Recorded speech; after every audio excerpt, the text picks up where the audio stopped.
Welcome. Thank you for being with us, those of you that are here virtually. I want to welcome also Naomi Schaefer Riley, whose biography is long, and I've done injustice in shrinking it down so that I don't eat into her time to talk about her important book. But let me summarize unfairly the work that she's done. She's a senior fellow, of course, at the American Enterprise Institute, focusing on child welfare and foster care issues. She's also a senior fellow at the Independent Women's Forum. Ms. Riley is the author of 6 books, in addition to the book we're going to talk about today, No Way to Treat a Child, How the Foster Care System, Family Courts, and Racial Activists Are Wrecking Young Lives. In addition to her other books about families, I recommend her book, The New Trail of Tears, How Washington is Destroying American Indians, which is also troubling and powerful, but a kind of insight you don't see very much in public policy books. She is a frequent contributor to many different print and electronic media outlets. If it's good, if it's got insights, she's been published in it. I won't list them all. She's an excellent writer, and she visits and speaks to people living with the issues she's writing about. She does her field work, and that I think separates her from many people, unfortunately, in the public policy world who are abstract and sit in their offices and don't really go see how the world works. And that's why I think her work is so powerful. For full disclosure, I participate in her Child Welfare Innovation Working Group, but I'm one of the least expert of the participants in that group who work every day in the field, among other things. I want to thank you for joining me, Naomi, for this discussion of your important book. Do you want to say a little bit about a couple of the topics here? Because I thought maybe I'd start with asking you about the discussion you have of the ideology of family preservation that kind of grew up around child welfare policy. And you talk about how it sacrificed child safety for family unity. And can you say a little bit about how did we adopt this standard or ideology, and maybe just tell people who haven't read your book yet, but who should, what are the kind of harms it's producing? Sure. Well, thanks, John, and thanks for having me. I really appreciate the opportunity to address everyone on this topic. So it almost seems weird to talk about an ideology of family preservation, because I think from a common sense perspective, most of us think child belongs with their family, especially from a conservative perspective, a child belongs with their family. But I think we have to understand kind of what families are caught up in the child welfare system and why we cannot be blind to the safety issues that are presented when a child remains with their family after we have found abuse and neglect to be going on in the home. I think what's happened is, frankly, that our child welfare system has started to revolve around the desires and the sensibilities of adults and not around the best interests of children. And so what has happened is that people look at situations where a child has been removed from their home. There are about 440,000 kids right now in the foster care system. About 3 million reports every year of abuse and neglect. About 800,000 of those are substantiated reports. It doesn't mean the rest of those did not happen, but we just don't have enough evidence one way or the other. I think people look at these situations where kids in the foster care system clearly seem to be traumatized and have all sorts of difficulties. The outcomes for kids in that system are terrible in all sorts of ways: homelessness, high rates of incarceration as adults, sex trafficking. And they I think, misunderstand correlation and causation. And they assume that because the child has been in the foster care system, that the foster care system has caused a lot of those problems. In fact, most of those problems that the child has experienced, the kind of severe trauma the child has experienced, predated their time in foster care. It is a result of living in families that are abusive or neglectful, that are not taking proper care of children, that are not meeting their physical needs, needs, their emotional needs, their medical needs. And after years of that, and we really do leave these children in these families for the most part for years at a time, sometimes shuttling them back and forth from foster care to different, back to the biological homes, to different relatives. They really have been traumatized, and the outcomes for them are not good. But keeping them in those homes, I think, is not often the solution we think it is. So it sounds like we have an ideology that's based on thinking of the children that are in the child welfare system as coming from Ozzie and Harriet-like families that are going through a rough patch, and that's really not the situation, that we have the wrong understanding or framework that's being applied to the situation of these children. Is that fair?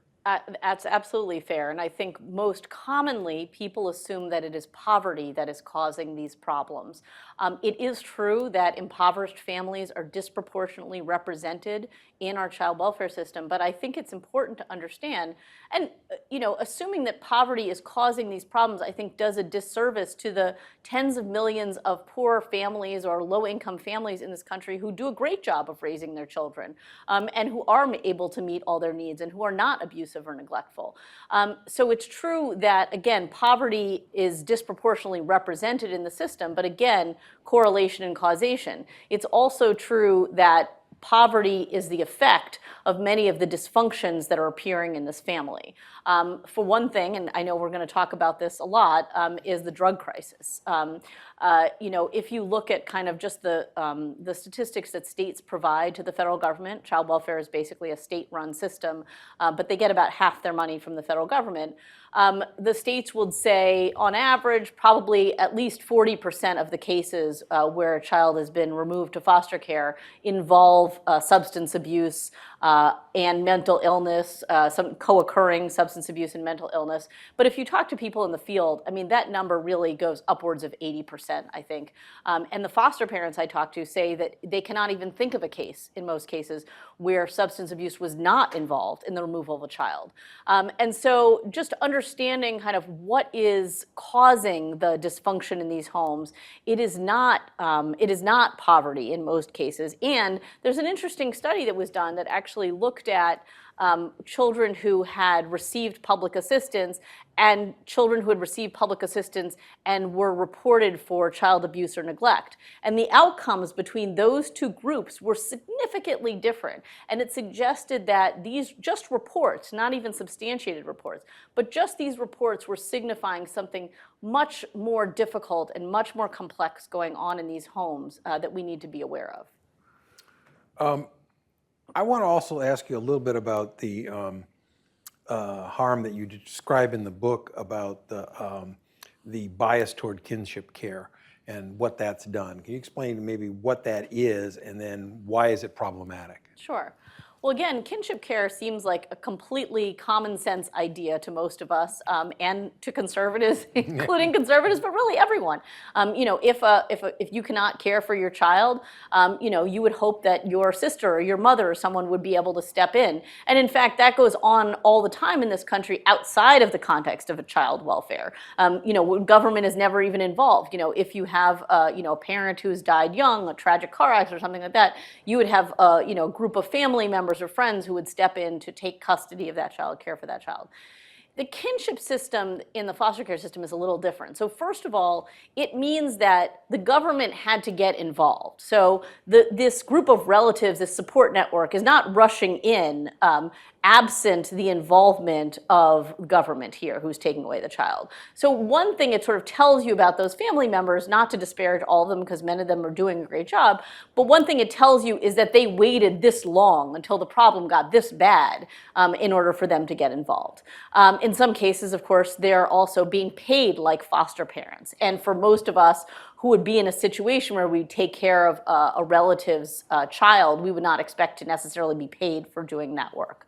But the real problem with kinship care, I think, is just we have stretched its logic to the breaking point. And so a lot of times kinship care involves relatives who suffer from the same dysfunction that the nuclear family suffered from.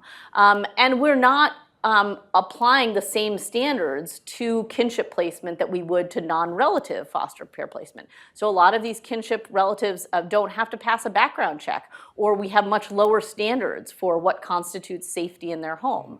A lot of people may have read the book Hillbilly Elegy, which I talk a little bit about, or seen the movie. And J.D. Vance actually presents kind of an interesting case of this. We all know the story about how he was saved by his grandmother from his mother's abusive and neglectful behavior. His grandmother took him in, Marines, Yale, the rest is history. But there's this really interesting, point that I think people are forgetting. This is a grandmother who herself was in an abusive relationship, and at one point, doused her husband in gasoline and set him on fire. And so, I think a lot of people, if you ask them, like, does this seem like the appropriate placement for a child? They might say, perhaps not. And so even in cases where sometimes it might have worked out well, I think we have to keep in mind that there are dangers really to the kinship care drive that we're really experiencing now. So it's not that it's a kind of a failure to apply the same standards in some ways to the care and safety of a child. Absolutely, and you also see, I think child welfare workers and agencies often think they won't get as much blame because, the child was with the grandmother, and so, it's not really as much our responsibility. And some states are even practicing something called kinship diversion, where they go investigate a situation, they find a child has been abused or neglected, and then they find a relative to care for that child, and then they take that child off the books. They don't actually go and follow up to find out whether that child is now being properly cared for, how much contact that child is still having with the adults who abused or neglected them. Yeah. You also discussed the functional problems of the family court system and the foster care system. So we're kind of going through every single stage here, and we wouldn't have the problem of the severity we have unless there's been multiple failures. Can you say a little bit about the family court system, foster care system, what's happening there, and are the trends better or worse? Sure. Well, I think just start with just the child welfare agencies, which again are usually run by the state, sometimes by the counties. There are a lot of failures in those agencies, and many of them stem from the staffing of those agencies and the way we treat the staff in those agencies. So I first of all don't think we're recruiting those folks from the right pool often. They're people coming from maybe schools of social work or with other kinds of undergraduate degrees, and many of them go into Child Protective Services thinking that they're going to be in this business to sort of put families back together, that it's going to be nice and give them the warm fuzzies, and it's not like that at all.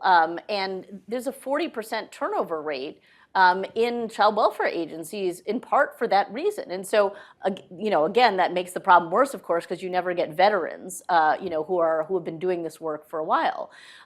We don't pay these people very well. We're training them in things like cultural sensitivity, but we're not giving them what I would think of more as like law enforcement training. I mean, you're asking a typically young woman, maybe 22, just out of school, to go knock on the door, in a maybe public housing project or other dangerous situation. She has no idea who's on the other side of that door, and she's going to walk in and make some very damning accusations, or at least some very troubling questions to the people inside that home.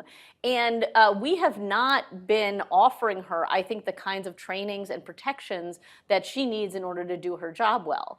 And you saw this, kind of our attitude toward these agencies a little bit during the pandemic. A number of states actually furloughed their child welfare agency workers, or many of them, during the pandemic. We didn't see those people as first responders, and I think we should. You didn't see the fire departments furloughing people during the pandemic, but you saw child welfare workers standing on someone's front lawn and saying, "Show me the kid from your door because I don't want to get COVID." So I think that presents just a huge problem in the way we're treating them and the way they're acting. The family court is sort of, I think, exacerbates this problem. And I think the biggest problem with family court, also there, I think we have a recruitment and training problem. It's not typically the best legal minds who frankly go into family law. I mean, I was told by one judge in New York, anecdotally, that he knew of another judge who was actually punished for some infraction by being sent to be a judge in family court. And this is, nobody who is in family law is really surprised when I tell them these things. But the real problem with family court is that it's operating on the timeline of adults, not the timeline of children. And so it is not uncommon, to see, a 2 or 3-year-old who has, goes 6 months before there's another hearing about his or her case. 6 months in the life of a 2-year-old is just, we are frittering away their lives with the kind of bureaucracy that they're experiencing. And so while I'm not typically one to say, like, let's just throw more money at the problem, I do think, family courts need more staff. They need more judges. They need to be able to see cases more frequently. They need a greater capacity for that. And they also, I think, need some education about what is going on in the brain development, particularly of a young child, while you're sort of saying, oh, I can't do next week or the month after that or the month after that because nobody can coordinate their calendars. Like, we need to make that happen. Yeah, it's striking, some of the things you detail in the book. I think you have an example of somebody who's actually recruited retired police detectives in New York to help go out and do some of these visits because of the danger and the fact that these detectives have some training and are able to protect themselves, as well as they have some experience with the circumstances, the kind of questioning and the individuals you run into, and we don't do that. I wonder, is there a movement to do more of that than the example you give in New York? So there are a couple of places that I think have really tried to create some kind of partnership. Greg McKay, who's one of the members of our working group, used to be the head of Arizona's Department of Children and Family Services, and he himself is a former homicide detective. And I think he's brought a lot of that experience to the training of CPS workers. And I think you see sort of noises here and there, but frankly, they're two very different cultures, and I think that law enforcement folks often think that people who are working for child welfare agencies are not very bright, not very good at their jobs, and just are sort of naive about what is going on behind these doors. And then I think, the child welfare workers often think, the police are just too heavy-handed and not sensitive enough to the needs of the family and the community. And I'm not saying that's not ever the case. I mean, I think if we are going to have law enforcement more involved in these cases, we do need to teach them, like, well, maybe you're not going to throw the kid in the back of your police car because that will give the kid the impression that they have done something wrong. There are definitely things that we could be doing differently if we are going to sort of have more cooperation on the part of both these agencies. But I actually think, you could actually take people who are on the law enforcement track, who are going to schools that specialize in criminal justice and say, would you be interested in sort of taking this branch, which we should consider part of law enforcement in many ways, but we're going to train you a little bit differently, but you're still going to sort of use the tools that you would use as an agent of law enforcement. Let's go back to the issue you touched on earlier about drugs. It's difficult for me now. Again, I have a background in working in the area of drug policy at the national level, but it's still difficult for me to read your book and not conclude that the depth and the pervasiveness of the threat to children that you outline is much more tied to the pervasiveness of substance abuse, and combined with the kind of racism in the system that is now seeing the protection of children as subordinate to certain other kinds of ideologies here. I mean, could you say a little bit about how you see those relationships, and am I reading that correctly from your book?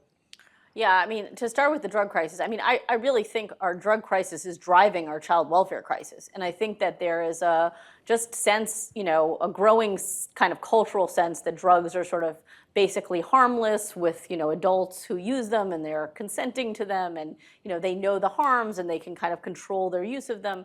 And I think what's getting lost in that discussion is the effect on children. And it may seem obvious to people, but I actually sort of think it's important to explain what effects addiction has on children in the home. So obviously, particularly for young children, I mean, anyone who has had a baby and understands the demands of those children, how often they need to be burped and changed and fed and cared for. I mean, if your child gets a cold and the doctor says, take the baby's temperature every couple of hours, you cannot be out to lunch when you're supposed to be doing that.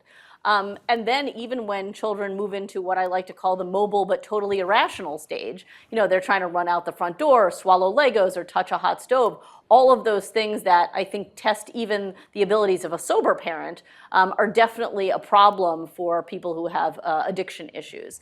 And so just understanding the extent to which those issues are driving neglect. I mean, most of the cases of child maltreatment in this country are neglect claims. And a lot of people dismiss that. They think, oh, well, they're not beating their kid, so it must be okay. But those crimes of omission are oftentimes worse. And we know this because neglect is actually the reason for the majority of child maltreatment deaths in this country. It's actually not, the black eyes that are then leading necessarily, to a fatality. It's more often the fact that a parent is so out to lunch that, they haven't made sure there's running water in the home, they hasn't fed their kids, or they're not paying attention to young children, as I mentioned. So I absolutely, part of the point of this book is really kind of trying to make that connection for people, because I think in principle, a lot of people understand there's a drug crisis going on in this country, but the effect on children, I think, is often lost in this conversation about the child welfare system. So to the second part of your question, which is kind of the role that race is playing in all of this, and I appreciate the fact that you describe the system as racist, because I really think it is, but not in the way that most critics talk about. So the claim that you hear most often now is that the system is it's systemically racist, structurally racist. And the evidence for that is that black children in particular are investigated for child maltreatment, substantiated, that maltreatment is substantiated, and they're removed to foster care at a much higher rate than other children in this country. And people look at that and they say, well, this is obvious evidence of bias. In fact, what it's evidence of is a real need in certain communities for more child protection. Black children are twice as likely to suffer maltreatment as their white peers, and they're 3 times as likely to die from maltreatment as their white peers. And so I really think we need to look at child protective services as a way of helping these children, as a way of ensuring their safety. And if you think Black Lives Matter, black children's lives should matter. And I think that's sort of being missed in this conversation. And that's kind of the first area where I think you see racism happening here. You see judges who are leaving black children in their home because they think too many black children are being removed for safety reasons. Or you see folks who think, like Minnesota has recently been trying to pass a law that would literally create a different standard for what constitutes abuse and neglect for black children, which, by the way, echoes the Indian Child Welfare Act, which does exactly that. It creates an entirely parallel system for Indian kids who also suffer maltreatment at a much higher rate in this country. People are baffled by this, but if you walk into a child welfare agency, you will see signs everywhere. Literally, one of the first questions you need to ask when you find out that a child has been reported for abuse or neglect is, are they Indian? As if that is like a relevant piece of information in determining the safety of this child. And then you see the racism happening at the other end, which is finding appropriate foster and adoptive homes for these children.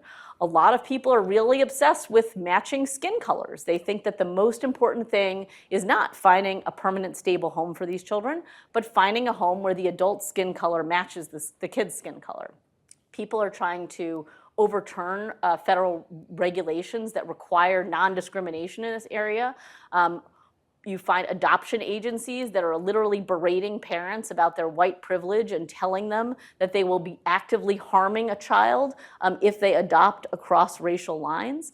And I think this insanity that has taken over so many aspects of our society is taking over child welfare. Yeah, it's kind of, I mean, you do a wonderful job of both detailing the numbers and also talking about your contact with individual people.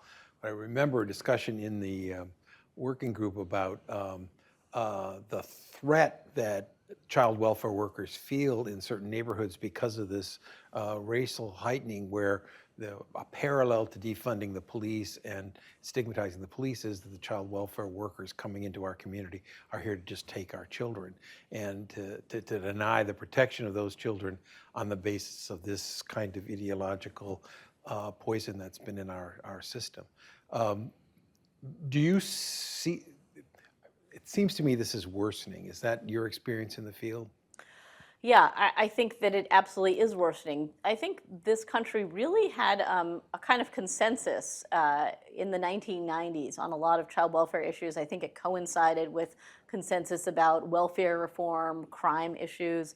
There were a lot of folks on both sides of the aisle in Congress who in the 1990s said, our child welfare system has real problems. Kids are languishing in it for far too long. And we need to place some time limits on that, and we need to make sure that kids of all races have the same opportunities to find these permanent, stable, loving homes that they need. And so different pieces of legislation were passed. The Adoption Safe Families Act, which said if a child has been in care for 15 of the last 22 months, then we need to move to terminate parental rights because there's something really wrong and we don't want that child staying in foster care forever. And you also had the Multi-Ethnic Placement Act, which is the law that bars discrimination on race in those placements. There are active efforts in Congress to overturn both of those laws now. I think we have lost that consensus, definitely. On the ground, often those laws are ignored. The average amount of time that a child spends in foster care is 20 months. And in states like New York, which is where I live, it's 30 months. And there are probably about a fifth of the kids in the system who are there for more than 3 years. So it's not, it's growing less temporary in some ways. And the rhetoric around the racial stuff, I think, is just making things so much worse. There is a movement of people out there, they call themselves the abolitionists, because they want to abolish child welfare the same way folks wanted to defund the police. And their list of demands is quite alarming. I mean, it includes not just abolishing foster care, eliminating drug testing for infants, eliminating mandated reporting of child abuse and neglect by teachers and doctors, reducing police intervention in domestic violence cases, because child abuse cases often come to light when we see partners who are having violence in their homes. And so all of these factors, all of these ideas are kind of slowly making their way into some child welfare agencies. I don't think it's going to happen tomorrow in any of these cases, but I think the more we normalize this kind of insanity by humoring this idea that we have this structurally racist system and there's no way to fix it except completely tearing it down, the more dangerous it is for kids. You include in the book your recommendations for how to improve the situation of children, how to have a better functioning foster care system. You talk a bit about adoption. Can you say a little bit about those recommendations? Sure. Well, some of them are, just adhering to some of the laws that are already on the books, which I think are very important, things like timelines and non-discrimination issues. But I also devote a lot of the book to kind of civil society solutions here. A lot of faith-based organizations and churches have done enormous work to change the way we recruit, train, and support foster families. And I visited a lot of those institutions in the course of my research. They came to some, I think, commonsensical, but frankly, in this context, revolutionary conclusions. I mean, they realized putting up a picture of a child on the nightly news and saying, does anyone want this kid, was not a hugely effective way to recruit foster parents. And so now pastors will say to their congregations, we have 5 kids on our zip code tonight who need homes. What are you going to do about it? And that is a much more urgent message. They've also made the training for foster parents include things like trauma-informed care so that foster parents can be better equipped to understand what the children are like, what they've experienced coming into their homes. About half of foster families quit within the first year. So we really need to do a much better job of that training and also supporting them. And some of these programs also now require, you come with 4 of your friends. You want to be a foster parent? You better bring a whole support network with you because this is very hard. And if you're just doing it alone, you're probably going to fail or quit very soon. Yeah. You discussed some of the, I think, faith-based groups and churches that are are setting actual targets for themselves in taking in children that need foster care and even adoption. And I was struck at how, usually when you see some of these efforts, they can be touching, but they're not systemic. They're not strategic. A number of these groups have actual strategic goals about taking and giving a place for every child that needs it. Can you say a little bit about that? Yeah, well, one of the things they're doing is, using real data. I mean, folks who are actually kind of understanding which foster parents are demographically most likely to succeed. Maybe it's empty nesters who live in the suburbs who had, 3 kids who left the home or something like that.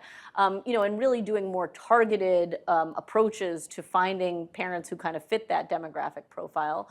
But I think that they're also, really in communication with one another. I went to a couple of years ago, a big conference, national conference of the Christian Alliance for Orphans. And when I came back, I mean, there were probably 2,000 or 3,000 people there. And when I came back, I really thought, I felt like I had been at a Silicon Valley conference. I mean, everybody who met everybody was talking about, oh, I like that idea, but I would like to make this tweak to it. I can iterate on it or something like that. And I think it's there's a lot of room for kind of entrepreneurial thinking in those contexts, and they're really trying to figure out what is the best way. And so it includes not only foster parents, but something like Care Portal, which is now in most of the states in the country, and it's basically a kind of database where you can say, if you're a child welfare worker, you can say like, does anyone in this geographical area have a stroller that they can get me right away because I'm about to place a child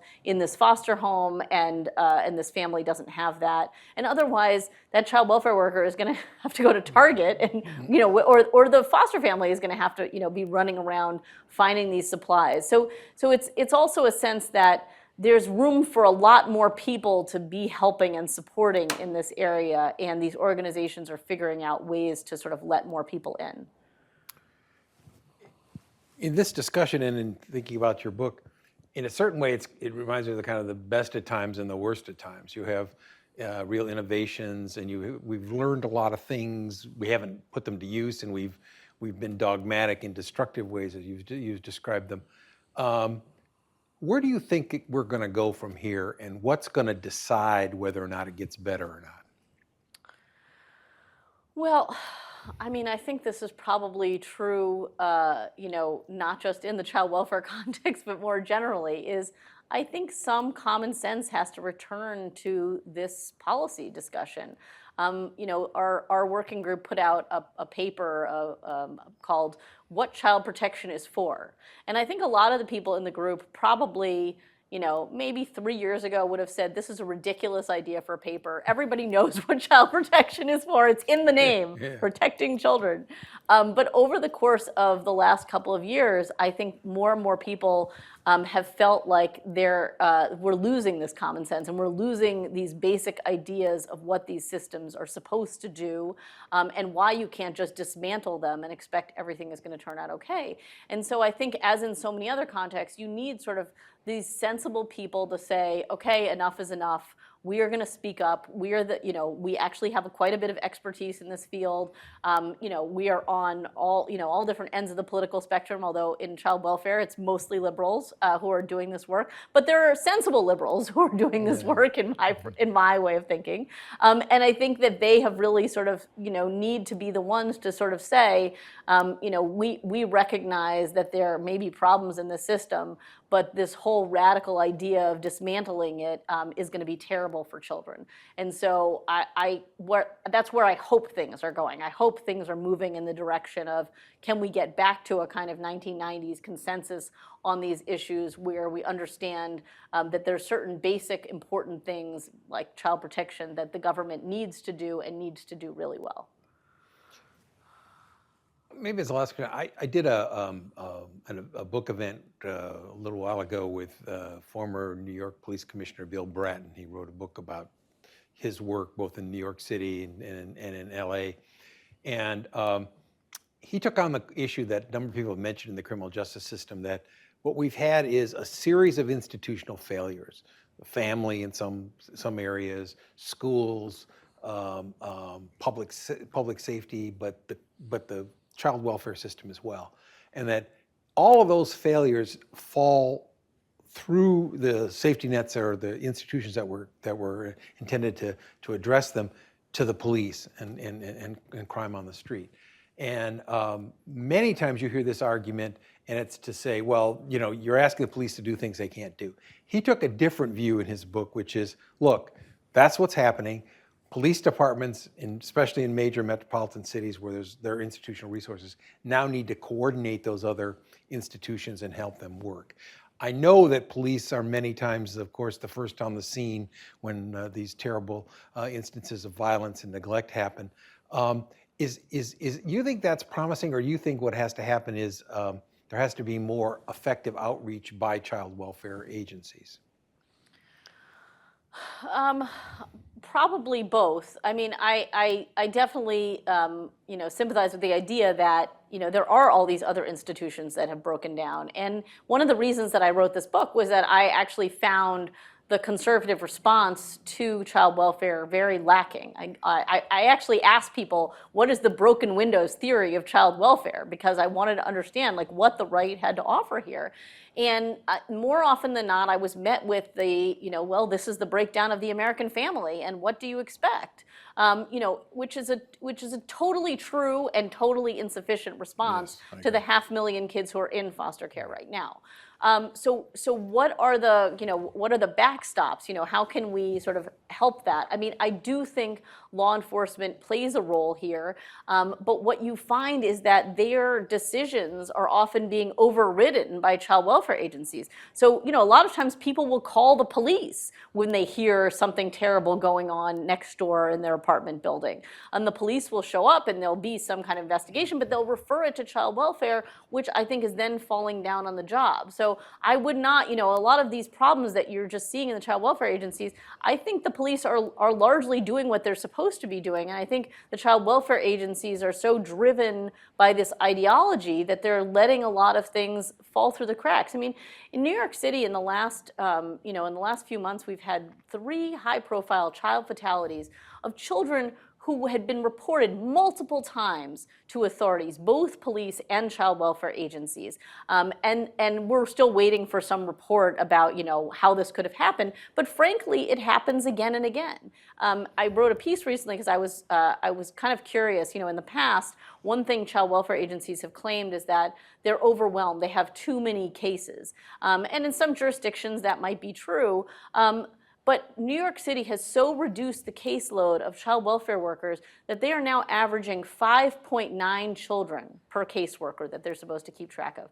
That is not too many children. And so we really need to be asking, not how did this fall through the cracks? How did you make these decisions to purposefully leave these children in these homes? It's not, at this point, you can't just blame it on bureaucratic mistakes.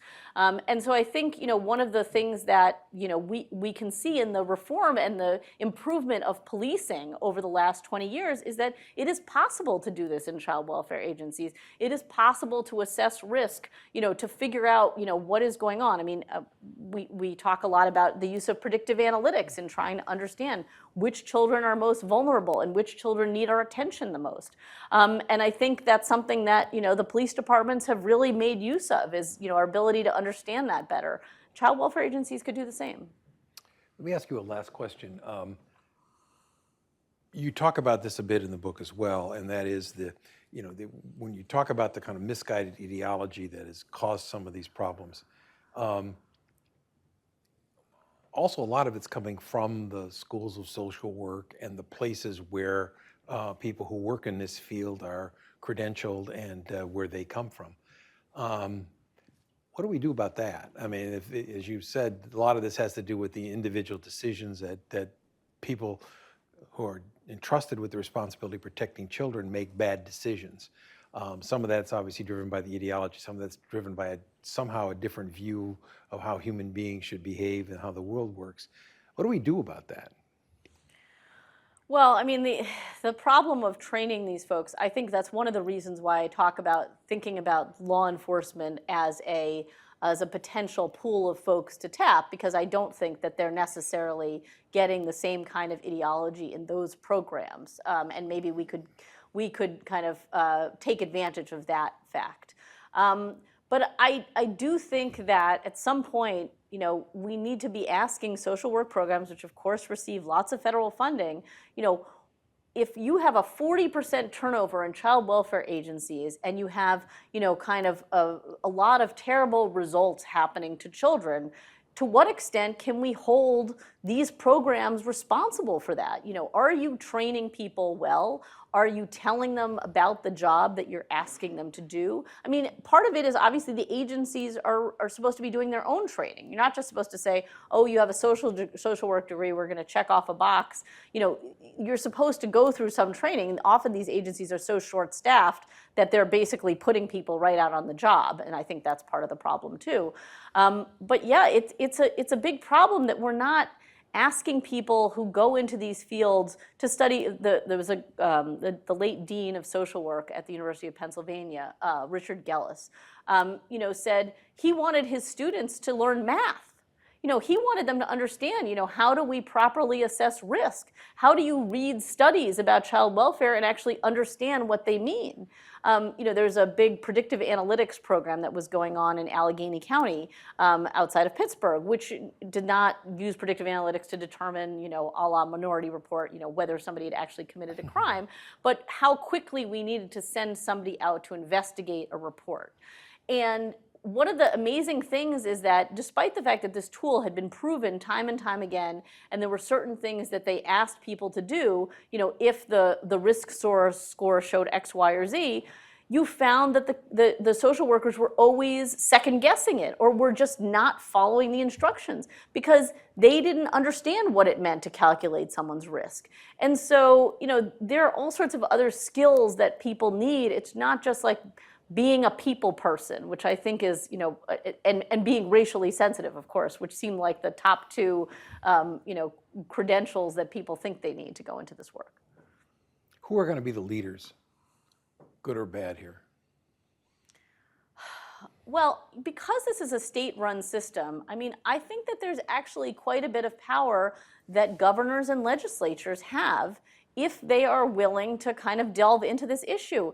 I think that they haven't, to a large extent. It's not the top thing that most people are voting on. I understand that. And a lot of people feel quite disconnected from the system.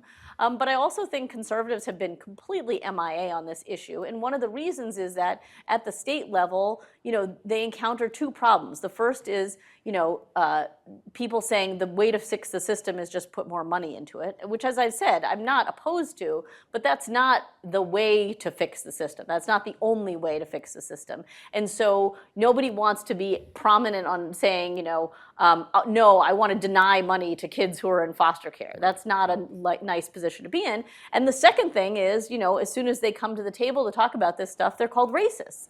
And so it's going to take someone to sort of, with a little courage, to say, no, I think there are principled ways that we can change the system to improve the outcomes for kids, and take the time to explain that, to voters, and to sort of start to say to child welfare agencies, we care about measures like, what are the number of child fatalities we're experiencing in the state? What is the level of child maltreatment? It's not just the numbers in foster care. I think people are kind of misunderstand what it means when foster care numbers go up and down. Those can be artificially manipulated. You can say, oh, well, we're going to keep those kids out of the foster care system. Child maltreatment is a little harder too, and child fatalities are pretty difficult too. So just asking questions about what are the outcomes that we are looking for, and really sort of holding the directors of child welfare agencies' feet to the fire and saying, we want to see improvement in these areas. And we're willing to give you more resources if that's what it's going to take. But we think that's not all it's going to take. Well, that's great. I should give you a chance. Is there anything I haven't raised that you think we should learn from the book, or where do you go from here? Like I said, I think the book provides a lot of just explanation for people who don't necessarily understand how the system works. And one thing that's kind of a headline that's come up a lot recently is the number of kids in this country who are in foster care who are sleeping in offices. So there are 400 kids in Texas, this year who have slept in offices. And when I talk to people around the country, they'll often say to me, oh, what is exactly going on there? So we talk about all of the different factors here. One of the things that has happened in Washington is that Congress has decided they think group homes and congregate care are very bad. It's true that there have been abusive facilities, but we need those facilities. We need the good facilities for kids who are experiencing behavioral or mental health problems. And for Congress to just say, oh, you should be putting a lot more money into prevention, which is what the Family First Prevention Services Act does, and we're going to give you a lot less, or we're going to put many more restrictions on money used for congregate care, well, it has real effects. I mean, you can't engage in this magical thinking when it comes to finding homes for kids. And so you need to not only have those facilities open and making sure that they're working well, you need to be doing a lot more to recruit non-relative foster families, and you need to be ensuring that, at the end of the day, those kids aren't just squeezed because you've run out of options. The system needs more than enough options for these kids. You can't just have the exact number of beds per state that you have with the number of kids. You have to give them, there has to be some wiggle room in the system. Otherwise, you end up putting kids in inappropriate placements. Maybe you're putting them in detention facilities, which you should not be, or maybe you're putting them in families when they're not able to operate in families just yet.